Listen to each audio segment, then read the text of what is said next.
Have you ever played that game against the Timbersaw, who absolutely crushed your whole team and stood in front of your tower and took hits and took no damage at all? And then you tried to play Timbersaw, but things didn't go so well for you? You want to know why? Let's talk about when we can pick Timbersaw. When he is situationally good, what Timbersaw is all about. Now, let's first off talk about when to avoid picking Timbersaw. Timbersaw is weak against magic damage. This usually implies heroes with strong nukes. So if we take a look down here and we max out our nuking tab, if I can click it, these heroes right here are usually pretty good against Timbersaw. Now, Shadow Fiend, Queen of Pain, Skywrath Mage, I wouldn't go techie so much, but Tinker definitely, Zeus, Lina, Invoker, Leshrac. These heroes, fantastic amounts of burst magic damage, will be a huge problem for Timbersaw to deal with, and they're heroes that can take him out early game. So if you see any of these heroes mid, you might want to avoid going Timbersaw. Now, it's not just these nukers that are strong against Timber, it's also magic damage. OD seems to do pretty well against him.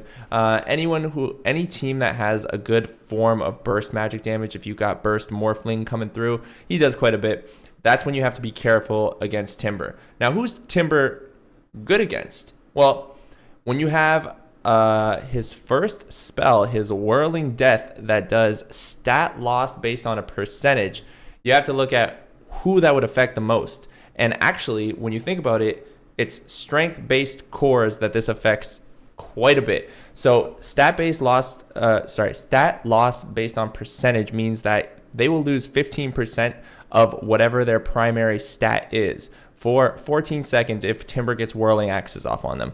So let's take a look back at our hero list and say a couple heroes that Timber would be pretty strong against. Now, I mean, I'm thinking against an Axe.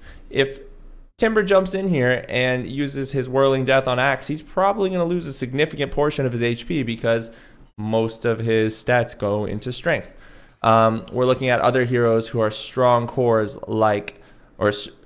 big, beefy, and tanky. So you're looking at big, beefy, and tanky dudes, and that is who Timbersaw excels against. So you're looking at pretty much most of these heroes in the strength category. We're looking at Bristleback. We're looking at Chaos Knight. We're looking at Dragon Knight. We can keep looking at a lot of these guys. Actually, Timbersaw is quite good against many of these heroes. Now, there are some exceptions, but not every single one.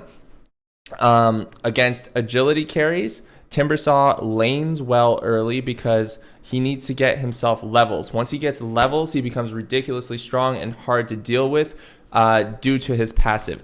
The way you have to play Timbersaw, if you guys don't understand him and you're just getting crushed in lane, it's because you're probably not getting enough stacks of reactive armor. So if you're not dealing with somebody who's a nuker and you're still losing your lane pretty badly, it's because most likely one of two reasons I would assume.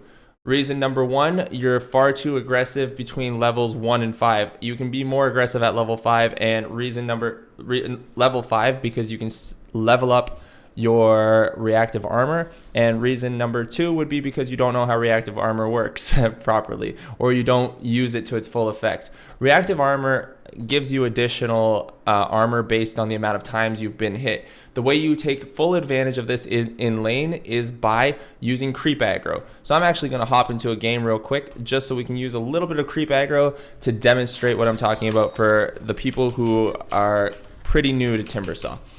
We're gonna, oh, there I go, blocking for no reason. I'm gonna level up reactive armor, and actually, let's spawn an enemy hero, place him right here, and let's test this out. So I'm gonna right click on him.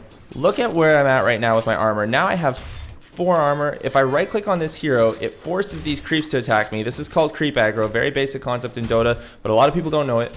It forces these creeps to attack me, and I'm up to 5 reactive armor.